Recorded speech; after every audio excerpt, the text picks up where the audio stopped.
The last regular season week of the year. Can you believe it? Man, it's depressing when I think about it too long. College football is the best. It's been a troubling year for we Aggies. It's been rough. But I'm sad that it's coming to an end. I've still had fun. I've enjoyed talking about this team. I've enjoyed watching this team. I've enjoyed the ups and the downs. And I'm enjoying this last week of Aggie football. We have so much going on. It's like mind-boggling for the last week of the year for a team that is, what are we, 7-4? I think we're 7-4. Yeah, that's crazy. But we have a big game versus LSU this week. Who's feeling the upset? Anybody feeling the upset? I don't know, man. We got a chance. We got a chance. Coaching search. It's heating up. That's what we're going to talk about first. Evan Stewart, transfer talks this week, a bunch of crap. Stuff that angers me. Stuff that should anger you. News leaking out from the Texas side of things about Evan Stewart potentially transferring. We'll talk about that. Keep in mind, I'm not a source. I'm an opinionator. I'm a commentator. Billy Lucci, Texags, all those guys. Go to them for your quick updates. Hear it from the horse's mouth. We're just going to talk about things here. So, guys, the coaching search. It's been crazy, man. Names have been entering and leaving the discussion for the last 2 weeks. It started with a list of names. Traylor, Elko, Schumann, Lanning. 4 names. All have kind of really been stomped out, and they're not really candidates at this point, according to the experts. Traylor has kind of put his foot down about the situation, saying he's happy in UTSA. So that one's quieted. Elko apparently signed an extension with Duke. That news came out today. So Elko's very low chance of Elko happening now. Lanning was the first one to go.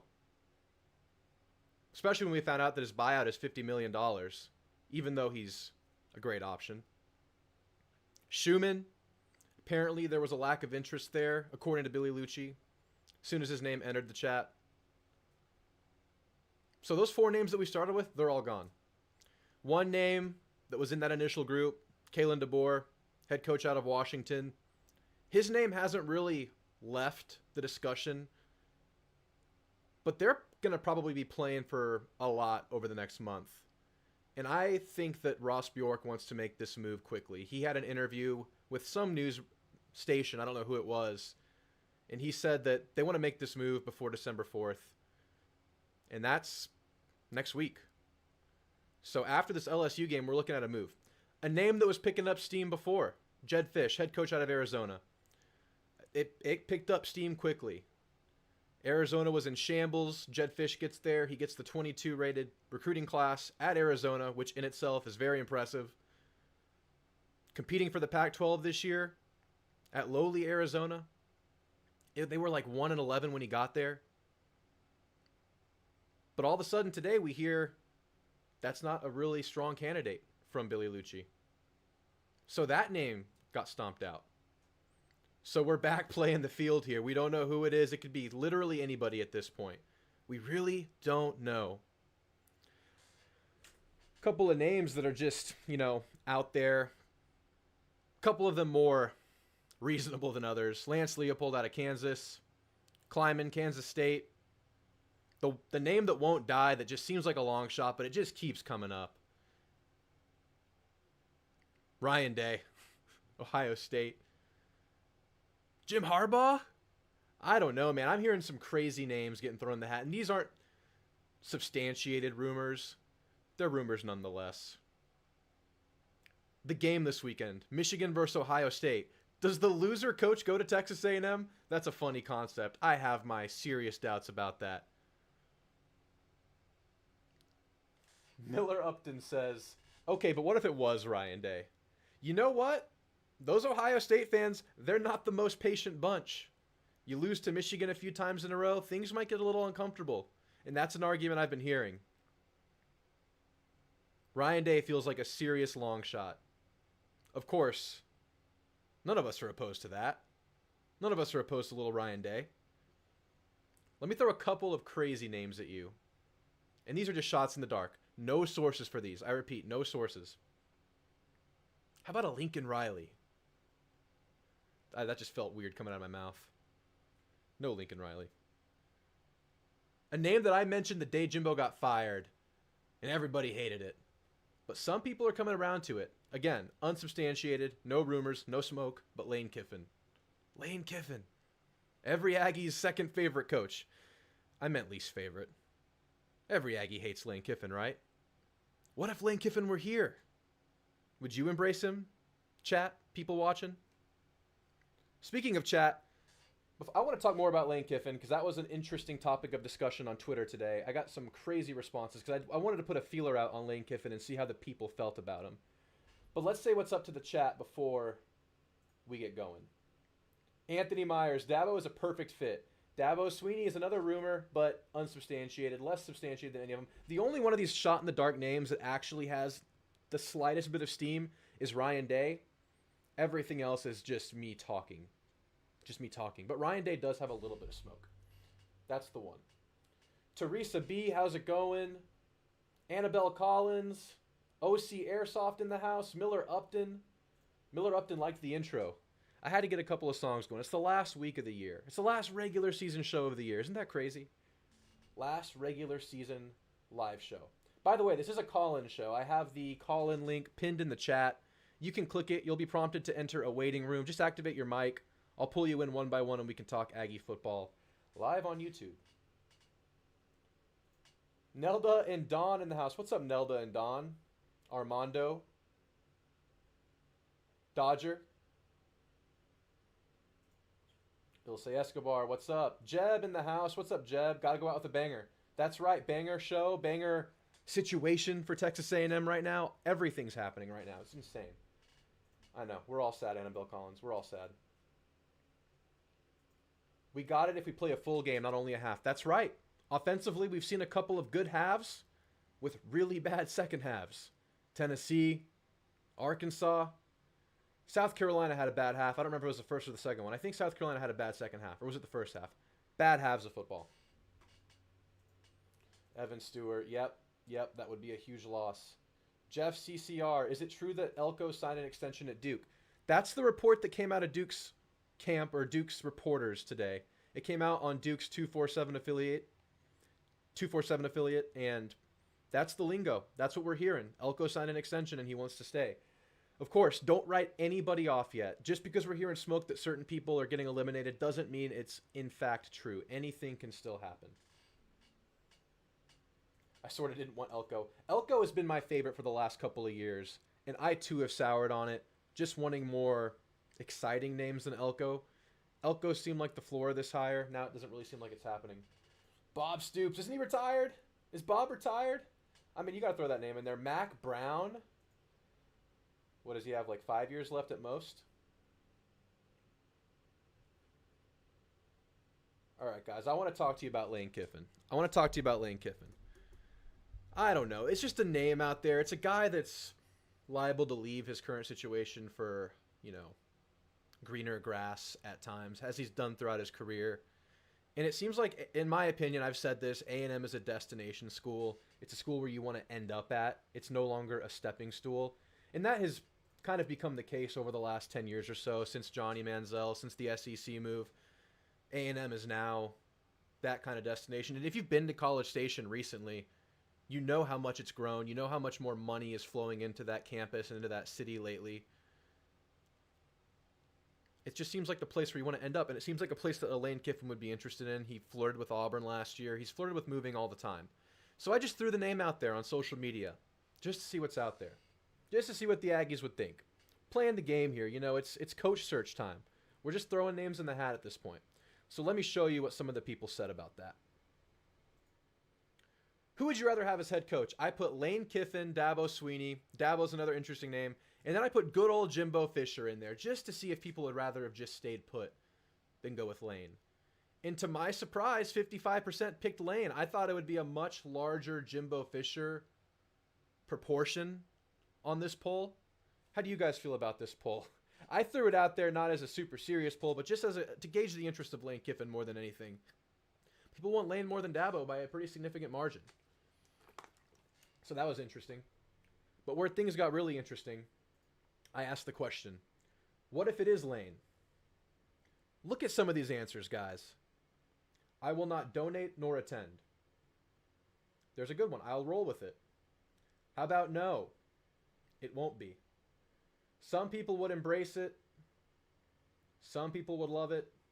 Some people are very much against it. I'll not renew my season tickets. I'll get rid of all my A&M stuff. And then my personal favorite way down here, if we can get down here. You shut your potty mouth. Yeah, I'll stop talking about Lane here soon. It's muted. F off. F off about Lane Kiffin. Oh, it's just a name, guys. It's just a name. I'm trying to understand where we're going to go with this at this point. Heights Aggies. What's up, Heights Aggies? He says Mike Norvell. Mike Norvell's an interesting name. Take another guy from Florida State. Be super ironic. Be hilarious, honestly. People really don't like Lane Kiffin. I would personally have a lot of fun with Lane Kiffin, and I understand why you wouldn't make this move. Very unpopular name in Aggie land. I don't know if these people are putting their money where their mouths are. I understand it. Lane Kiffin has run his mouth in his time at Ole Miss about A&M. Mostly about A&M's NIL, and specifically about Jimbo Fisher. He took issue to Jimbo having that spat with Saban. But it's hard for people to get over that, and I understand it. He also yelled at one of our players once in a game, and that's the worst thing he's done. That's the worst thing he's done. Mike Norvell is an interesting one. Gary Patterson, interesting one. I think he wants to get back into coaching. Not a bad name. It sounds like Ross Bjork is looking for someone who's embracing the new era of college football, NIL, transfer portal. That's why I mentioned Lane. That's why I mentioned Lincoln Riley today. I don't know which name we go with. It could... honestly, it's probably going to be a name we haven't mentioned. Would Luke Fickell leave Wisconsin after a year? Matt Rule? NFL guy? I mean, I don't know, man. It could go anywhere now. All of our hottest names are kind of simmering now. They're on the back burner now. They're no longer in the forefront. The Elkos, the Trailers, Lanning. So I don't know where we're going with this. Evan Stewart was in the news this week. It came out. Let me see if I have it pulled up. I think I still have it pulled up. It came out this week on a UT source. It was on UT's On3 affiliate website. Gary Hamilton, who is actually a reliable UT source, according to Texas folk. According to sources, Texas A&M receiver Evan Stewart is a strong candidate to enter his name into the transfer portal. The portal opens December 3rd, which is not true.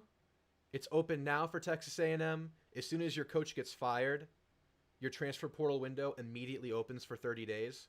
So A&M's transfer portal window will remain open throughout the duration of the actual transfer portal window, which I think opens in December, if I'm not mistaken. Is that right? But it's open right now. So he could leave now. I'm sure he's waiting to see who Texas A&M hires or what they do. Stewart not expected to travel with the Aggies to LSU this week. According to sources, Alabama is considered the team to beat. Ohio State, Texas, and Oregon, among others, are also expected to be under consideration.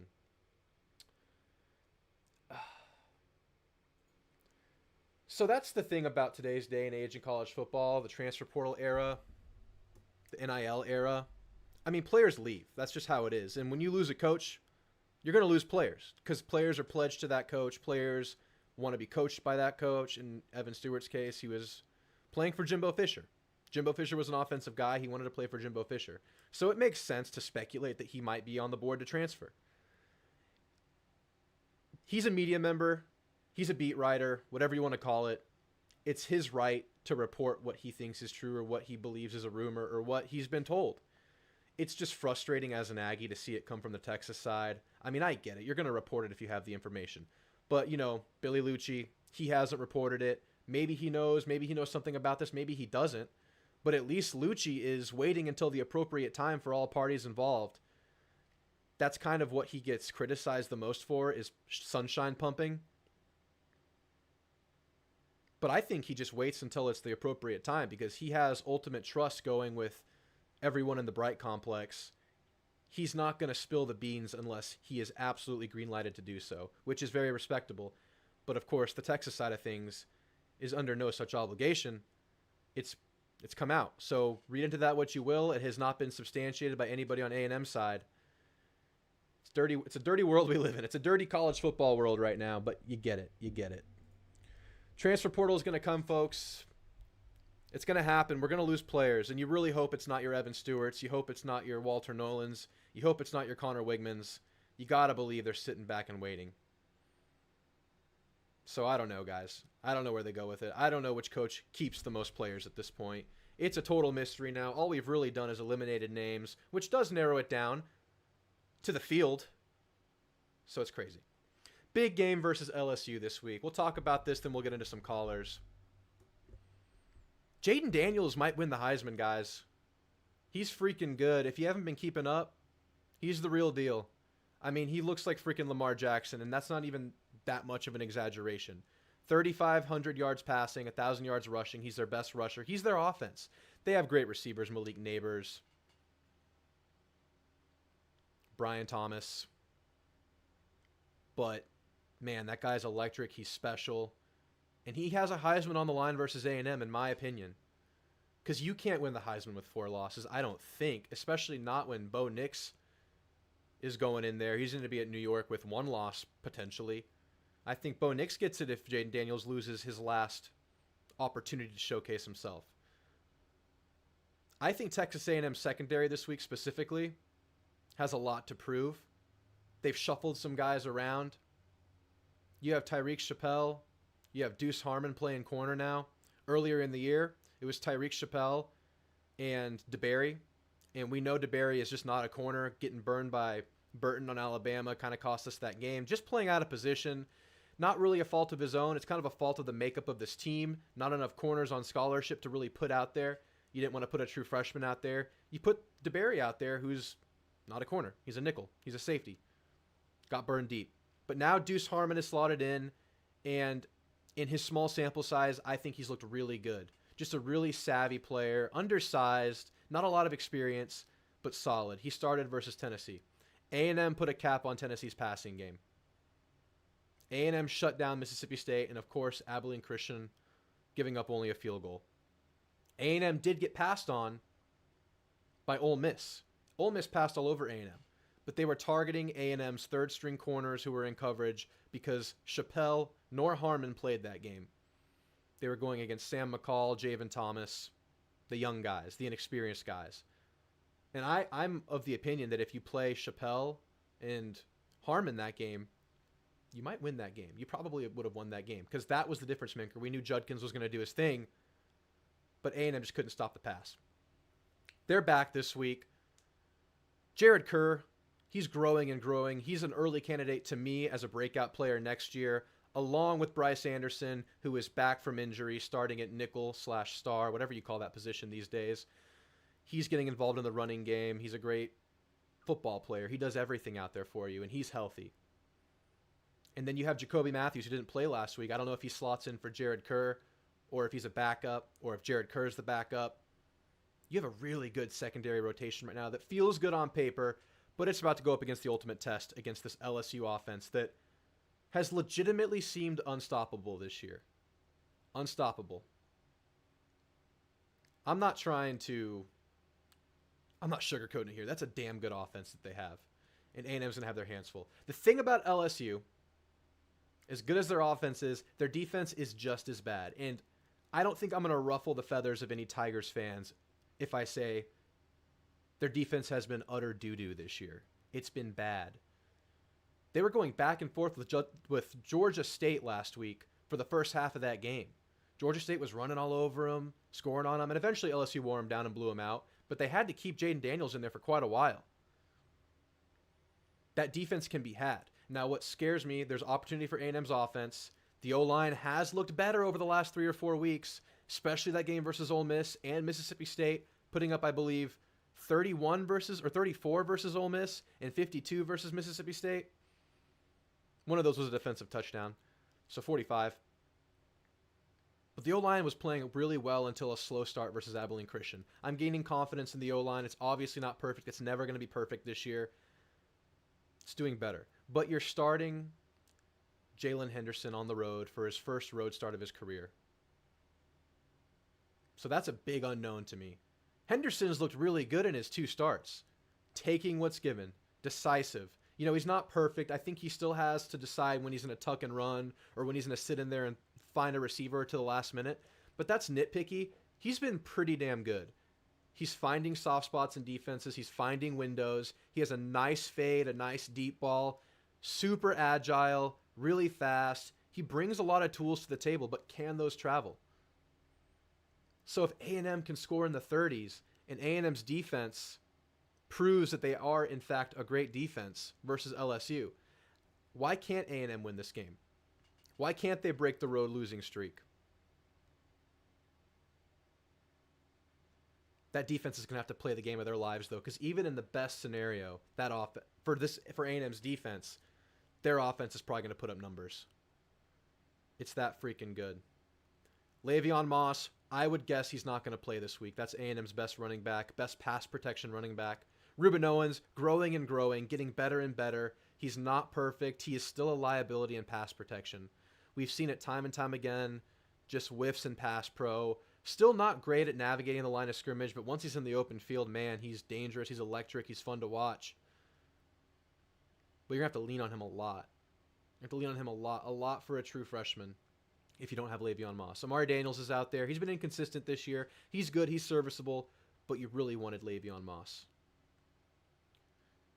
Jeb, yes, we're doing call-ins. I see you there. I'm going to pull you in just a second. I don't have many callers tonight, so I was just going to wait a second and pull you in. Get back in there, Jeb. So yeah, guys, it's going to be a close game this week. I think it is. I think it's going to be a competitive game. It's a shame it's not a night game. It's a shame that we're going to wake up and watch this game in our PJs or whatever you're doing on Saturday morning. Let's check in on the chat, and then we'll get to Jeb. Jeb, if you call back in, I'll pull you in, and we'll get your thoughts on the week and what's going on. Dabo. Dabo's an interesting name. I don't know how we feel about Dabo Swinney. You know, he's probably on the tail end of his career, just starting the tail end of his career, very established, very stubborn at this point, very set in his ways. A&M just got rid of a coach who was kind of like that. Are we ready to get into that again? We know Dabo knows how to win in the playoff era, but he is reluctant to get into the NIL, into the portal game. And, you know, NIL is already established here, but it's a little scary to get back into that kind of a guy. Lane would be hella cool just seeing what he's done with Ole Miss. Exactly. He's done more with less. He hasn't recruited the best. He's been good in the portal, though. A&M brings a lot of recruiting by itself as a school. So, yeah. I bet they have a guy next week. That's what I think, too. I think after this LSU game, if not Sunday, Monday, or Tuesday, first half of next week for sure. That's what I believe. We got a Mac Brown in here. Chris Cobb, what's up, Chris? Mac Brown or Dabo. So you're looking for the established guy there. Mac Brown's good because he's just a good political CEO, just a good guy to just keep your team together, and he lets the coordinators do their thing. Chris Cobb says A&M 42, LSU 21. We're doubling them up. Running back struggle in pass pro. Yep. Lash, what's up, Lash? Good to see you, man. If Ryan Day loses to Michigan without Harbaugh on the sideline, he could be fired the next day. That's what I'm saying. The game this weekend, Ohio State versus Michigan. Does the loser become the favorite in the A&M sweepstakes? I don't know. All right, let's get to the callers. Jeb, you're on with Drew. What's on your mind tonight, man? Can you hear me? Yes, sir. We got you loud and clear. Sheesh, man. I was waiting there for a minute, dude. I know. I don't have a lot of callers tonight, so I was putting it off. I'll let you have the floor for a while. What you got tonight? Sheesh, man. Where is the season gone, dude? That's right, man. It's crazy. Every year we say that. We say, I mean, how fast it goes. Man, I just can't believe, Saturday's the last hoorah. I know. It's unbelievable, man. I feel like it literally feels like we're just getting started. It's crazy. Absolutely. Like we're still in week 3 or 4. I know. And you know what? I think the coaching shift gave us like a new energy and a new outlook. So it feels like that just started too. So it felt like kind of a new beginning. So that also plays into it. But yeah, man, every year it flies by. Who do you think starts Saturday at quarterback? I think Jalen Henderson. I mean, I heard a couple weeks ago that Max has broken ribs. You're not coming back from broken ribs after 3 weeks, right? Oh, absolutely not. No, I don't think Max has a chance of playing this week. That's just my opinion. Of course, anything could happen, but I think it's Jalen Henderson 100%. Right. I mean, and I've been reading some articles. I know. I don't know if you read Mark Passwater, who Yeah, writes the Anthem site. not every time, but And I do read his stuff yeah, here and there. he thinks that like Max Johnson gives you the better, I guess, player to win. I don't know. I kind of disagree a little bit. We've seen it, man. We've seen it. You know, we saw him on the road versus Tennessee. We saw him versus Ole Miss. Yeah, like I like Max, but I've seen enough of him. I want to try Jalen, man. I want to see Jalen in this big Yeah, test. He's shown us enough to get excited, at least.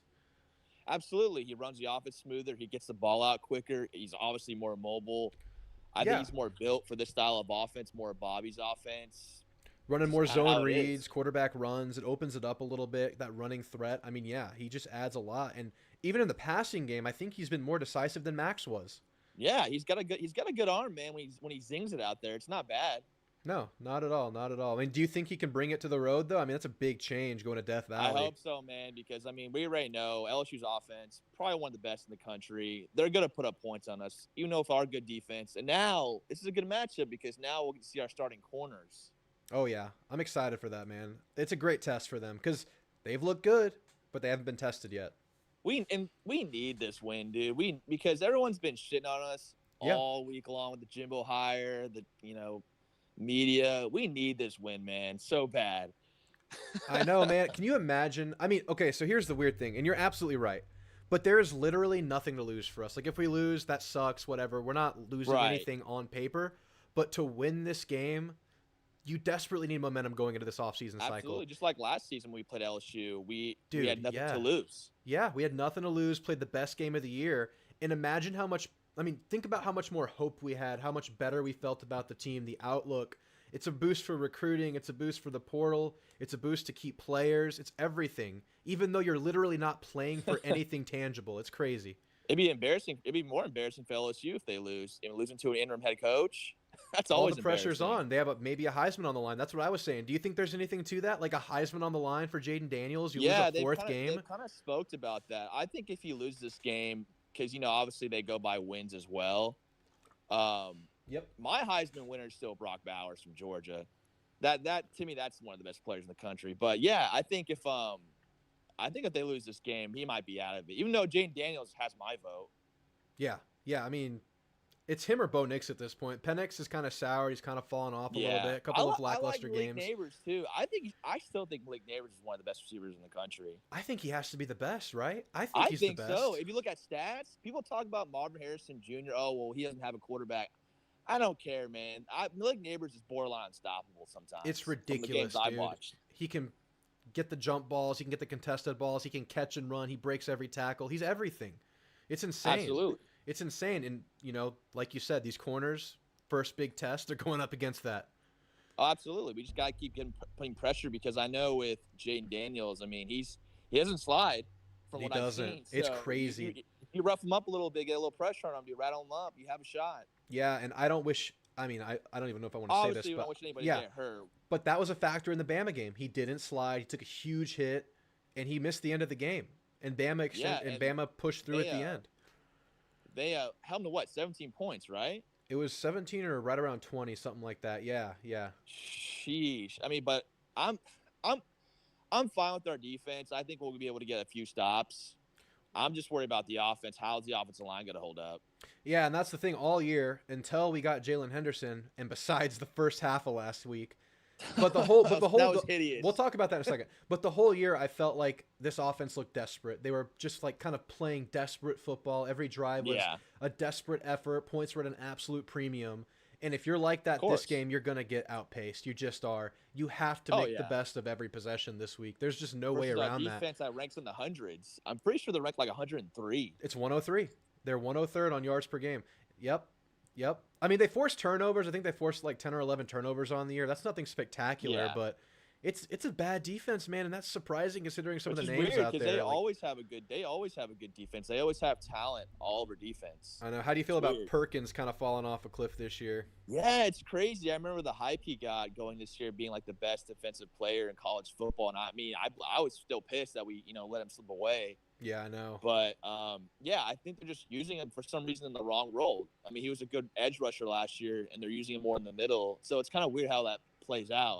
I don't know why, but I wonder if they see that as his long-term potential, more of like a coverage linebacker to get out, because he's a small dude. I mean, he's going to get yeah, swallowed up by better O linemen, I think. So I don't know if they're just playing towards his NFL future or what, but he was freaking good as an edge rusher. Now, hell yeah, dude, really good. yeah, so it's insane. So before we start talking about the other games and other situations, do you have a score Yeah, prediction for us? I'll give you mine was 38-31. I have us losing. I think we just can't keep up with them. I think we hold them under their yeah, average. I think they're averaging like in the 40s or something yeah. Oh, crazy. absolutely. I don't know, man. I don't know how to feel about this game. Like, I'm excited for it. Obviously, playing LSU, I'm always excited, but I don't know how I feel. It's a morning game. I'm sure we'll slip up. I can see it's obviously going to be close. It's going to be a close one. I don't think we'll get blown out. I don't see it. Uh, I just I don't don't. see it. I think we're gonna score, man. I think we're gonna score. I think this O line, they've been improving. It hasn't been perfect, Right. but I just feel like Uh, they've been doing well enough to where against a bad defense, a defense that's rated worse than South Carolina or Mississippi State, sheesh. they're below. They're below both of them. The only defense in the SEC worse than them statistically is Vandy. You're Sheesh. gonna score some Yeah, points. You're gonna people get to forget, and 28 at least. if they lose to us, we're gonna have the same record as them. I know, right? I know. They're sneakily having just as bad of a year as we are. And I know our year is Yeah. not a disaster like it was in 5-7, but it fell sorely short of our expectations. Could you imagine if both us and LSU go 8-4? How weird that'd be. As good a season as they're having, but we have the same Insane. record. Insane. And remember going into the year, I don't know if you were one of these people, but I was. This was supposed to be a down year for Alabama. In Yeah. my opinion, they just didn't have enough returning, enough firepower, enough Yeah, I receivers. said that. I was surprised that Jaden Milrose could be named the starter. Oh I was yeah. shocked. Oh yeah. I thought he was the third guy because I knew they had that guy from Notre Dame, which obviously he's not very good. Yeah. And then they had a 5-star recruit in the waiting with Ty Simpson. So I was like, you know what? I bet it's gonna be Ty Simpson. Yeah. And Milrow, I mean, they gave him the start, and I mean, shoot, he's been playing better and better. He's literally gotten better every week as the year's gone on, and now he's getting like fringe Heisman discussions. He's not a serious candidate. People are putting Yeah. him in their top tens. I mean, that's Nick Saban, dude. Never underestimate him, man. He may, after that Texas game, man, they've been playing great. I mean, they're undefeated, right, in the West. They are, and that's the thing I was getting at is this was supposed to be a down year for them, and I think it still kind of was, but it was a down year for the West. So they were just able to push through that thing and win out. If they beat Georgia in the championship, they're going. They're going to the people. Because I've been talking to people all the time, like, oh, they're not going to go. If they beat Georgia, they're going to go. Yep.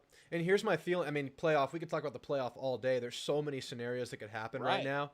But if they beat Georgia, I feel like they're putting Texas in because Texas beat that team, and I think Texas has the brand power, whatever recognition, to where they're not going to leave them out. They very much could. Who's getting left out? I still think they put Georgia in. That's right. I think whoever goes, I think Georgia's in it no matter what. They lose or win because, they won the championship. They lost to the best one-loss team. They could put Texas in for sure. I know. I don't know, man. There's going to be some feelings hurt this year. I mean, if we had our feelings hurt in 2020 when we got left out, think about some of these teams that was too. all I mean, publicity, man. Like the reason why we didn't go is because we weren't like the most flattering team compared to like Notre Dame. They're the more flashy, bigger brand. Yeah, that's what they're all going for. It's about money. It's politics of football. Yeah. And then Jordan Travis going down. You wonder how that affects their placement. You wonder what the CFP's going to think about that. They dropped him this week. Yeah, they dropped him to 5. They knew probably without. I don't know who their backup quarterback is. I don't know who it is either. I was wondering that. I was like, I don't think I know who it is. Can we talk about the Auburn loss? Oh yeah, we got to. You know what? It's not fair, man. When we lost to App State, we got drugged. Here's this though. Okay, let's all be real. That App State loss is still disgusting. That will be forever a stain on this program. But guess what? App State, for a non-Power 5 team, they're not a subpar program. They're pretty good. They are. We shouldn't have lost to them.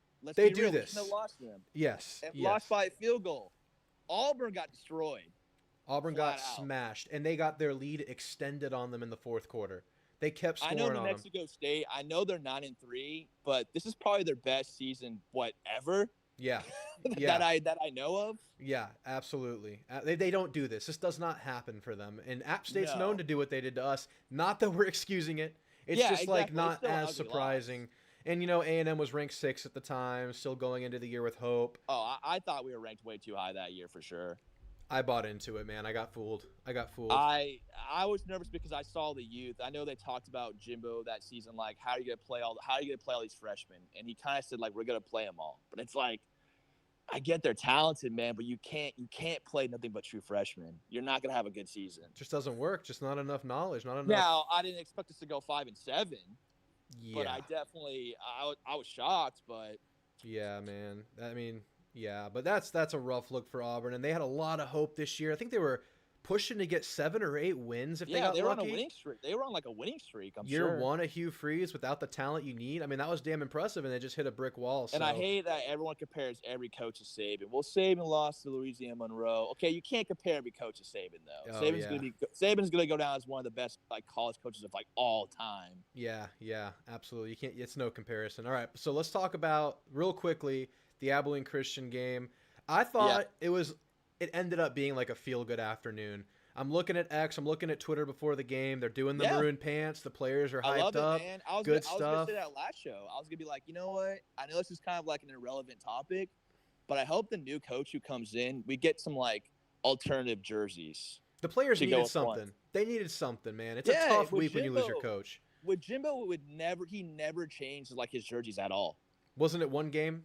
One game he did One it? game against Kentucky. Yeah. That was the one game where we're honoring the Big 12 champ. We're honoring the Big 12 '98 championship. Those jerseys were badass. They were, yeah. I loved them, and that was it. But outside of that, it's the same combination. It's just the maroon helmet, which I love our helmets. I love the glossy look. Yeah. I don't know about you. I didn't like our I like 'em. old ones with Kevin Sumlin. No, yeah, and you know what? Part of that Kevin Sumlin Johnny thing is we use a lot of alternates. That's kind of what we Oh yeah, they built were up cool, our too. brand with, and it kind of went away My with favorites Jimbo. are still the all black against Mississippi State in Those are cool. 2012. Those were cool. I love those, man. I love those. Yeah, yeah, and like you said, it's not the biggest deal in the world, but at this point, these players needed a spark, and they needed something to just an extra edge because it can suck the week you lose your coach, your 4-year Oh, coach it's for some very of those emotional, guys. very emotional game for sure for everybody. And they came out and it was good vibes, but they started super slow. It was just a bad start to a game. What Oh was the yeah, first it was offensive hideous. drive? Like the second play was a pick six.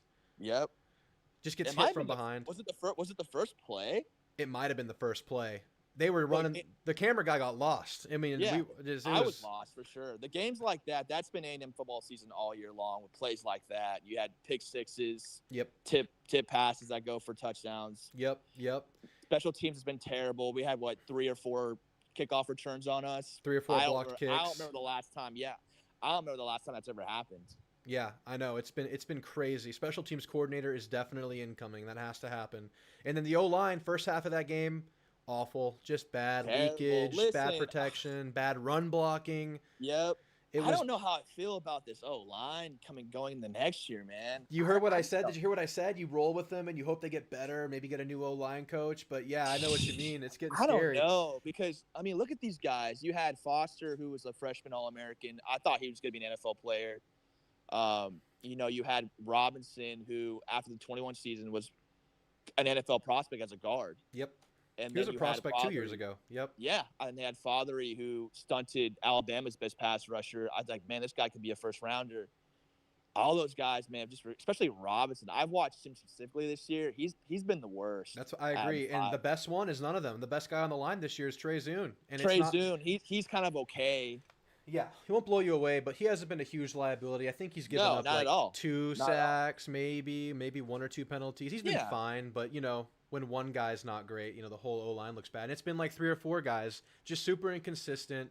They Right. couldn't run. I felt leakage on either side of Bryce. I don't know if you're seeing what I'm seeing, but I'm seeing a disconnect between Bryce and either guard. I'm seeing issues with them on their I combo wonder what blocks. it is. Is it I like don't a know what it mental is. thing? Is it like the scheme? They I just, think like, it's don't the understand scheme. I don't know if the it's job. I don't know if it's that or just like mental lapses during the game. But I feel like Bryce should be getting more help from the guards on some of his blocks. Right. Because when you're the center, oftentimes the guys are going to line up like far to your left or far to your right.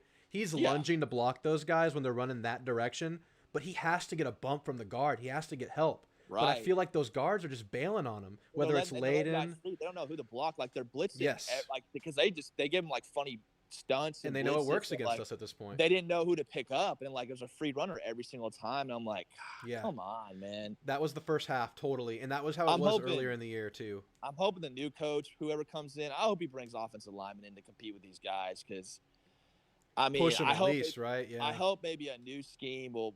I mean, I think we're gonna go full spread next year. That'd be awesome. That'd be awesome. I mean, hopefully it's Connor, and I think Connor would do great in that kind of system. I hope he stays, man. Because if we keep him, I'll feel better about next season. Now you were okay. Now, real quick to round out the ACU game, everyone did play better in the second half. It took a couple of Right. plays to get it Oh, going. Deb started to show. Yeah, depth showed. I feel like execution got better. You're bigger. You weighed on them, and I think everything just got better in the second half. And it ended up being pretty cool with a 12-man kickoff team. Oh, I love that, man. That I was love that. that was electric, man. That's what Aggie football is all about. I think that kind of refreshed that in people's minds. But yeah, man, it ended up being an all right night. I mean, slow morning. I mean, it happens against these cupcake November games. I mean, listen, we can say what we want. Kids, if we know as fans, kids, you can't really. They know they're playing against an inferior competition. Yeah. They just don't get hyped for these kind of games because they know they're expecting. Now, always respect your opponent, but they're expecting to win these games. Yeah, absolutely. Yeah, they know that. Sometimes they come out kind of sluggish, and it's just kind of how it is. It's all about how you finish, right? Yeah, I mean it really is, and you can't start slow against LSU. No, I can't remember what game it was this year where we started slow and it kind of almost screwed us. Was it South Carolina? I don't remember. There was a game where we started slow and I was like, oh, South Carolina. Yeah, that was an ugly game. The first quarter. That's what it was. It was South Carolina. We started super slow. The guy that I took away from the Abilene Christian game was Jadae Walker. Man, that guy.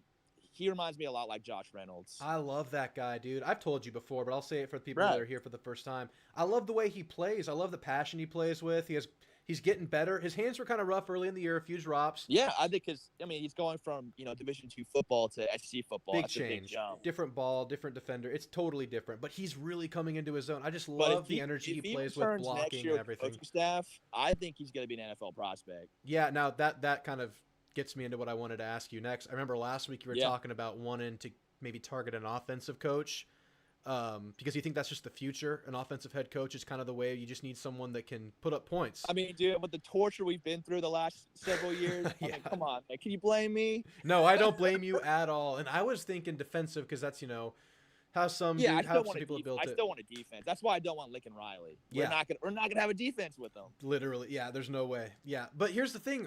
Going towards what you were saying there, I wonder if A&M has enough, defensive line pedigree like in the NFL. You think about Myles Garrett and guys like that. Guys who they've seen at A&M, DeMarvin Leal over the last few years. Justin Madubuike, he's having a hell of a year with the Ravens. Yeah, and I wonder if potential recruits are retaining guys. They see that. They know this is kind of a pipeline for that kind of a guy, and that getting an offensive coach, it's important for maybe retaining more offensive guys like Evan Stewart, who are already kind of on the block if you believe these rumors. Well, we'll see, because the rumors are I don't think he's traveling with the team, right? That has not been confirmed by anybody from A&M's camp. It hasn't been confirmed, but I've read a report saying like he may not. Okay, here's my thing about Evan Stewart. From what I've seen this year, I know this is an unpopular opinion. We all know he's great. We all know the potential's there. I mean, he's kind of had a disappointing year. Is it injury, though? Yeah, I mean, he's been kind of injury prone this whole year. I mean, he's played in a handful of games this year, and I think obviously if he transfers, it's a humongous loss. Like, I'm not going to deny that. But I think if you get, let's say Anais leaves and you get Moose back, who's going to play slot, and you get Noah Thomas back and you get Jadae Walker. It's a good trio. I think those are three NFL players right there. Yeah, they're freaking really good. And yeah, you're right. I mean, we've done what we've done this year basically without Evan Stewart. I mean, the best offensive games, he hasn't really been doing much. So that's not a bad point. It's been a nice all year long. He's been our best receiving weapon the whole year long. Yeah, I'm trying to think. Besides Anais, who else has really been consistent receiving the ball? I mean, Max Wright, maybe. Every now and then Max Wright gets a pass. Listen, Max Wright, I've been saying that for 2 years. That dude's underrated. He's the most underrated piece on this offense. He is. He's a great, he just does a little bit of everything. I don't think he's the best at anything. Yeah, But he he's does more everything. athletic. He's more athletic than you think he is. When he catches the ball, he's faster than Jake Johnson. Oh yeah, yeah. And I remember a couple of games ago he was trucking people, pushing the pile Yeah, forward. he's big. He's actually athletic. He has good hands You for a know he guy. loves the Aggies. Everyone thought he was just a pure blocker. I said no. He proved it in that South Carolina Florida game last year. He caught like 6-7 passes like in a row. Yeah, He's good, man. He's probably not gonna be an NFL player, but I mean he's solid. he is solid. So back to what we were talking about. Give me. I mean, you I don't know if you heard the news about Elko, Trailer, Fish, all kind of losing steam Yeah, in it's this weird with the race. coaching. Where are I you mean at? you've probably been following it more than I have. I've kind of like turned my brain off. I'm like, whatever happens, I know happens. some Whoever we people hire, we like that. hire. Yeah, yeah. But it's fun. It's fun, obviously, to speculate and to keep up with that. So what's been going on? Elko got an extension, right? Elko got an extension. Trailer, the rumor came out. No, it got confirmed last week by another UT affiliate source that Trailer Really? interviewed for It's the job. ironic. Yeah, ironic. Yeah. So the last two big pieces of news coming out of A&M, Evan Stewart transferring, Jeff Trailer interviewing, they both came out of UT sources. I find that Really? annoying. I mean, it's not. It's Yeah. dirty, but you're allowed to do Oh, that. of course, UT. They're loving this right now. Of course, they're doing what they gonna, can. They got to push us right. down. Evans. Yeah. They've been saying Evans going to transfer since last year. Yeah, yeah. But they broke that. They broke Trailer. And then a couple of days later, Trailer had an interview and he totally shut down the idea of him leaving UTSA. Wow. So I don't know if he was told they're moving on from him. I don't know if he soured. I don't know what happened because his tone really changed. I don't know how I feel about Jeff Trailer. I know he's like the guy that everyone keeps talking about. I just don't know if A&M's too big of a job for him. I know. It's scary, man. It's a huge jump. It's a huge gamble, but maybe we need that. But at the same time, it's like, yeah. I mean, I don't know. I mean, this is going from Conference USA. Yeah, exactly. To SC football. It's a huge coaching change. We saw that with the Florida coach. Yeah. We saw that with the Florida coach. We could the guy see it, came from Louisiana. Now he's on the verge of they're talking about firing him already. And now in today's age of college, when we were kids, they gave you 5 years. But nowadays, they give you 2 or 3 years, and if you're not winning by then, they get rid of you. You're done. You're done. And Billy Napier, he's going to be on the hot seat all year next year. He's going to be on. They're talking about Brian Kellen be on the hot seat. I heard that too. That is crazy. That is crazy. And there are rumors about us going after him. I was like, nah, I don't know about Brian Kelly. Can you imagine a guy going from LSU to A&M? That'd be some toxicity. Did you hear about Jimbo though? They said Jimbo was very close to going to LSU. Oh yeah, I knew about that. And a big criticism against Ross Bjork is they extended him because he had that leverage point of him potentially going to go to LSU. Do you blame Bjork for doing that, or do you understand like you have to do that? No, I think at the time as fans, we were kind of excited about that season because it showed the potential. So I understand. I mean, I was okay with it back then. I will agree. It's astronomical now. Yeah. But it did not work out. It was a gamble. I mean, people make fun of us for that. That's all everyone talks about on Twitter or whatever. Yeah. But I think it's more impressive that they're able to pay him out of pocket.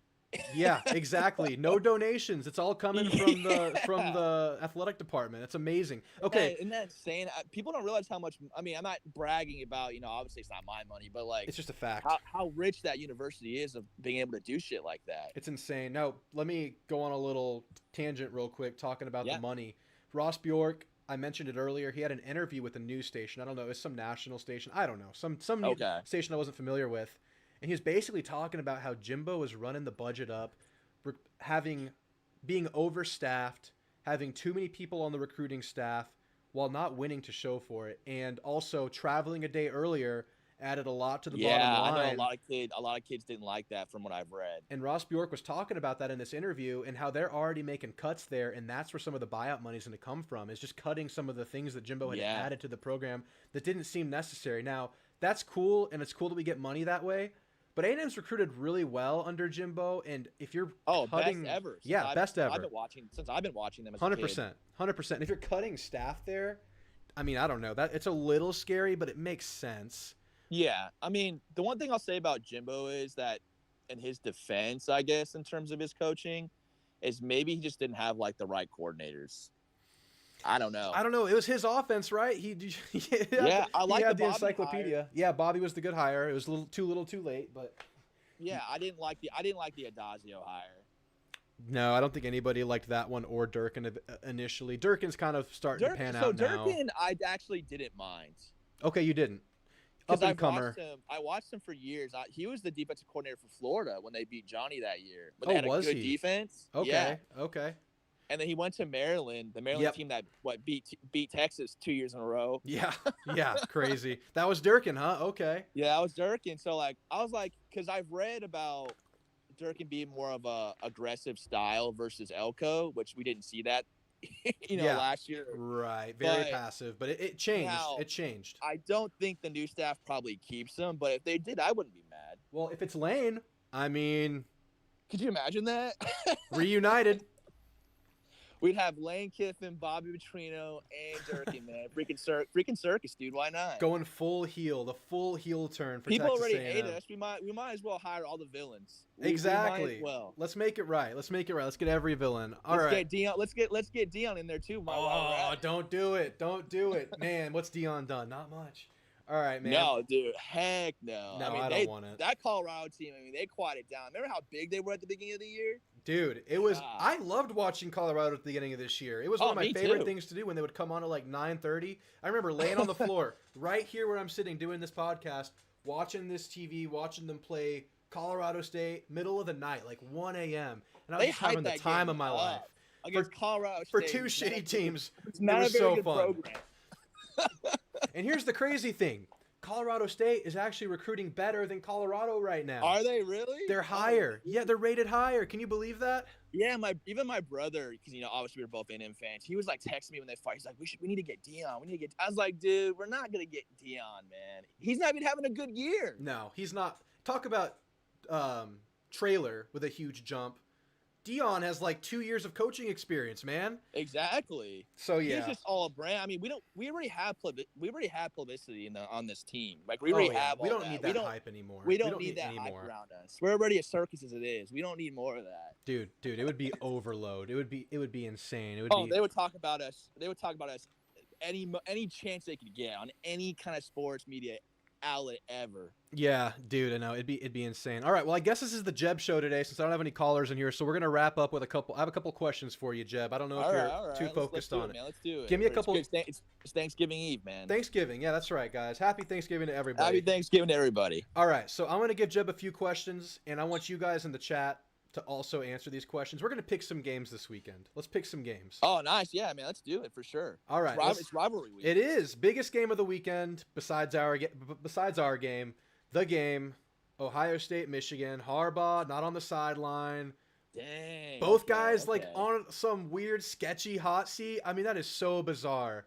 That these two super successful programs. They both go like 10-2 every year. Isn't that insane? How is there smoke around this? I know. That's the world of college football, man. If you don't win a national championship within your second year of coaching, you're out. That's Dude, how I fans fear are that pissed. for us. I fear that whoever we get is not going to have, the runway to do what they need to do. But what's your pick in that game?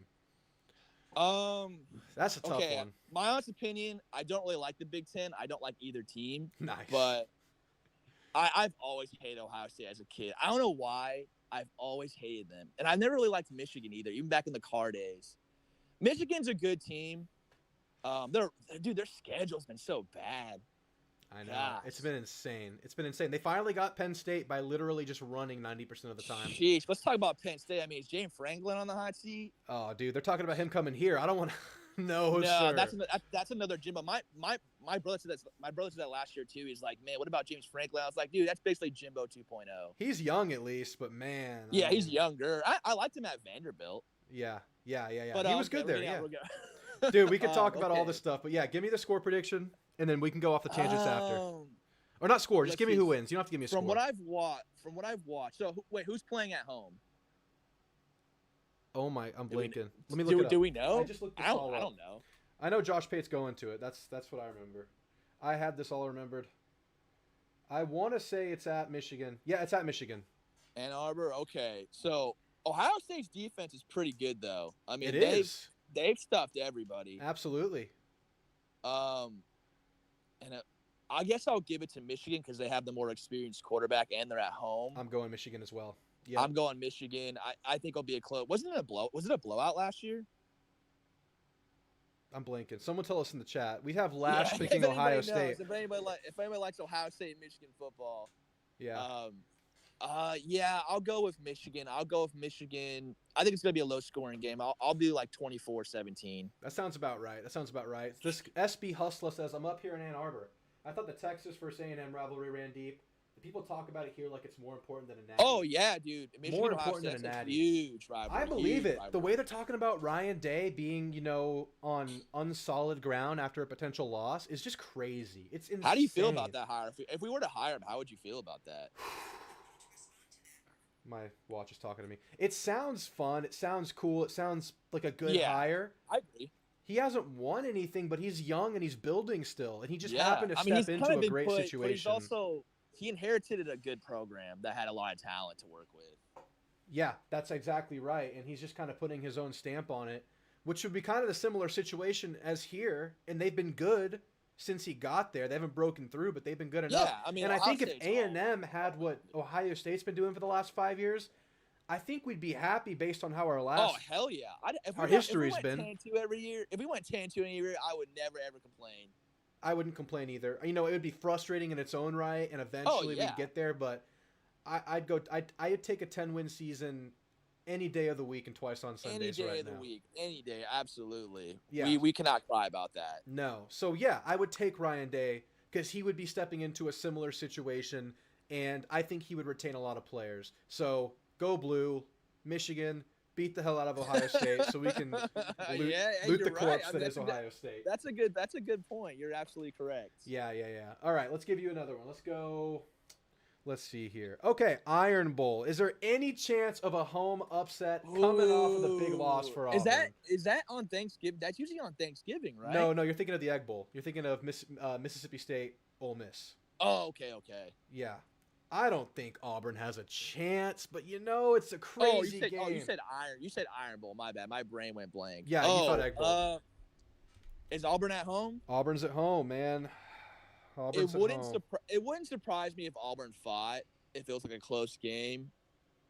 Obviously, our choice is Alabama just by the way they're playing. So you never know, though, man. You never know. Watch Auburn lose. Watch them lose to New Mexico State, and then go ahead and beat Alabama. It wouldn't surprise me one bit. That would be insane. But I just think Auburn just doesn't have the firepower. If they had a little bit of offense, I could say they got a shot. But yeah, they have probably the worst quarterback in the SEC. They have no weapons at wide receiver, like none. They don't. But you know what's crazy? And this is an indictment on Arkansas. They put up 42 against Arkansas. Yeah, they put up 48 points. 48? That's insane. Listen, we talk about how likable, and I like Sam Pittman.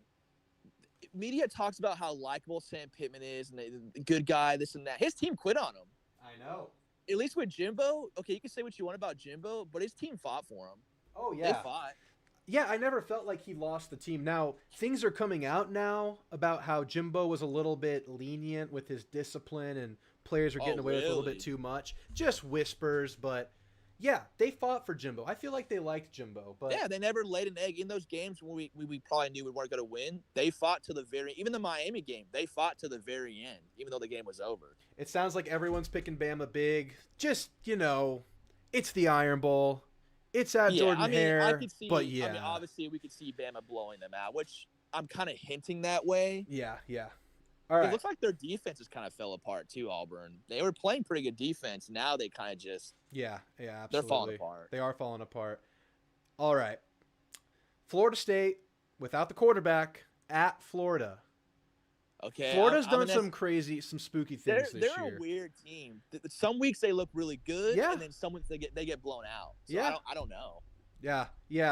Ah, man, this is such an unknown because how are they going to look post Jordan Travis? They were playing Alabama State or Alabama Northwest Central Arkansas or something. State, yeah, I think their name was. I've never heard of them. Yeah, neither had I. They were losing at one point. I think they were down 14-0. Yeah. Well, whoever the quarterback is, he's obviously this will be his first start in a big SEC game. I can't go against the SEC, man. I'm gonna go Florida. You're going upset. I'm going upset. Shake the world, man. I want to, man. It's weird. It wouldn't surprise me if Florida State won because they do have a good team. Yeah. They have a good team, but you lose your quarterback, and then the very next week you're going into the swamp with a backup quarterback with a team that wants to kill you. Despite how Florida's Dude, been this year, that's still a hard place to play. that would definitely clear up the college football playoff. Oh yeah, 'cause I once think the they world lose, needs they're Florida out. to win this weekend. I think everybody needs Florida to win, but because I want chaos and because I want these Texas fans to sweat it, I see Matt Myers in the chat saying Texas beat Bama by double digits in their house in prime time. You beat a baby Bama who wasn't Bama yet. Let's Yeah, just be let's real. be real. Okay, like I said, Go Florida State. Give credit where credit's due. It's a big win. Yeah. Beating Bama at their house. Yeah. Hey man, I give you props. Like we're jealous of that. Yeah. But like I said, I even told my friend, because my friend's he's a big UT guy. He's a big Texas guy. Yeah. I even told him before that game, I said, I think Texas has this, man. Like, I think Alabama's just very unknown right now. They got him at the right time. They got him at the and he even said that. He goes, yeah, I'm glad we get the week 2 because they're gonna have no identity. And it was true. They had and they kind of started making a comeback towards like the fourth quarter, but I think by then Alabama was just kind of gassed. They did. You know what? I give Texas credit. What they did is they played discipline and they wore Bama down because Texas does have great trenches this year. That's one thing they absolutely their have. defensive lines, that Sweat guy, offensive line too. Man. I think their offensive line's a finalist for the Moore Award. So yeah, I mean they're solid. They're a great team. Yeah, they got the best offensive line in college football, man. Those guys are salty. Yeah, you can't. I mean, I don't want to take too much from Texas, but they did get Bama at the right time. They're just a weird team. Like they're a weird second half team. Like I feel like they played down to their competition. Oh yeah, and I've said it many times this year. The thing that sets this Texas team apart from other Texas teams is they're playing down to competition, but they're still finding a way to win. Oh yeah, and that's what the matters. difference. You're finding ways to win, but outside, so their best 2 games were obviously Alabama and OU. They're 1-2 against those. The rest of their schedule, I'm sorry, they're all cupcakes. Yeah, they really are. And here's the last 2 I got for you. Okay, so everyone said Florida. Like, people are picking Florida. We have SB Hustler going Florida. Lash says Florida State wins close, but we have Aftermarket Consulting going Gators. Matt Myers going Gators. I know he's a Longhorn. He needs the Gators to win. A lot of people picking Florida. Yeah. That's going to be a trendy pick this week. I haven't looked at the line. Let me check the line on that game real quick, just out of curiosity. I bet it's pretty close. It's minus 6.5. Really? It's close. Yeah. You would think that's a blowout with Jordan Travis. I wouldn't be surprised if Florida State won by like a field goal. Like it wouldn't shock me. Yeah, absolutely.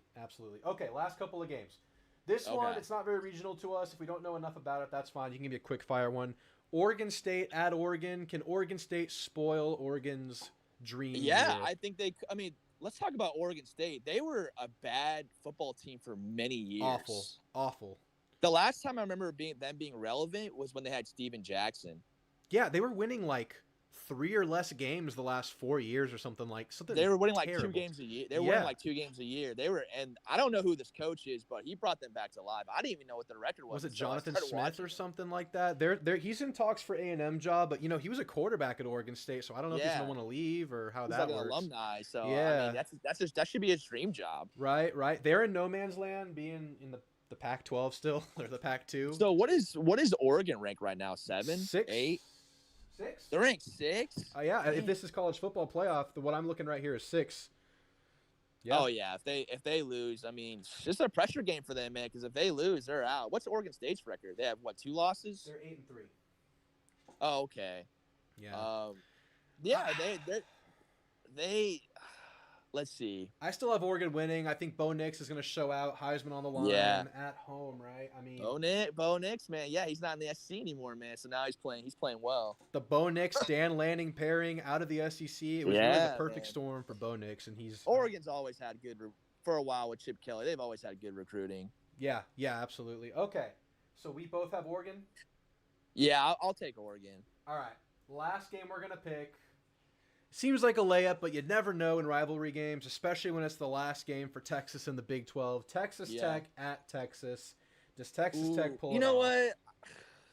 I've always liked Texas Tech. No way. Do you really? You're a Texas Tech sympathizer, huh? Not like in the sense of like, obviously, like I watch every game, but growing up, obviously as an Aggie fan, that was like a big rivalry playing Tech. Yeah, it was. Yeah, And absolutely. so I was hoping we'd still play him. We would kept that rivalry to this day, but Or at I least, kind of yeah. I've always kind of with the Mike. Come on, the Mike Leach days, man. Yes, yes, absolutely. I know the Texas fans He remember that invented the one. spread. He invented the spread. He's the original, and he was the last to keep true to the air raid. He was the last air raid purist before he Yep. passed. So, but yeah, I mean, Texas Tech going to Texas. Everyone's going to have their eyes on this game, especially the Big 12 higher ups. I don't think Texas Tech gets it done. I No, think Texas rolls them. I think they'll fight, but I think Texas, like per usual, they'll find a way to win the game. It might be close for a little bit, but I'm sure like fourth quarter they'll probably break. Yeah, They'll probably break loose. Tex, what are they, 6-5? yeah, that's right. Yeah, and UT's playing at home, so if it was at Lubbock, Yeah, it might be a different story, just like last year. absolutely. Um, I think they have all the momentum in the world. I think Texas runs through them this game. I think they just have oh, too you much think so? You going. think it's gonna be a blowout? I don't think it's gonna be a I'm blowout. calling a blowout. I just think Texas is motivated, but Texas is going to lose in the Big 12 championship, so that's going to be it. Who would they play? Yeah. Oklahoma State. Oklahoma State. Is that who it is still? I know it's like a big point of concern right Or now. is it There's or a is it huge OU or is it OU now? 'Cause I Oklahoma State. think there's They going to be beat- a huge crazy tiebreaker on the line, Jeb. I don't know how it's going to work. It's going to be Iowa Texas. State. Iowa State's out of it now. They were like what, number 4, or Kansas State. Dude, it's so hard because I mean they all have like 3 losses. Yeah. So I know OU has 2 losses. They're probably still in the running. Oklahoma State, they won last weekend against Houston, but they Yeah. lost. They got humiliated by UCF. That was so crazy right after beating Oklahoma too. after beating Oklahoma, and then you get humiliated against a bad UCF team. Dude, insane. Well, all right, Jeb. I have to get out of here because I have to get ready for Thanksgiving, man. This Oh, was the Jeb absolutely, show, me so too. shout out to Jeb, guys. Jeb held it together. We had no callers tonight, but we had a good turnout. We had about 40 people in here, so Oh, I appreciate nice, everybody. man. So, all right, Jeb, I'm Yeah, gonna let you go, man. I didn't realize you were having the show or not. I didn't get the notification. I know sometimes But it yeah, doesn't work. I'm glad you did for sure. Yes, sir. Well, you have a good Thanksgiving, Jeb. Thanks for staying on. You too, man. Later. All right, guys. I appreciate you all being here tonight. Let's beat the hell out of the Tigers. Come out of this thing with a win to close the year out. If you haven't liked and subscribed, if you could please do that. I'll see you after the game, guys. Let's beat the hell out of LSU. Gig 'em.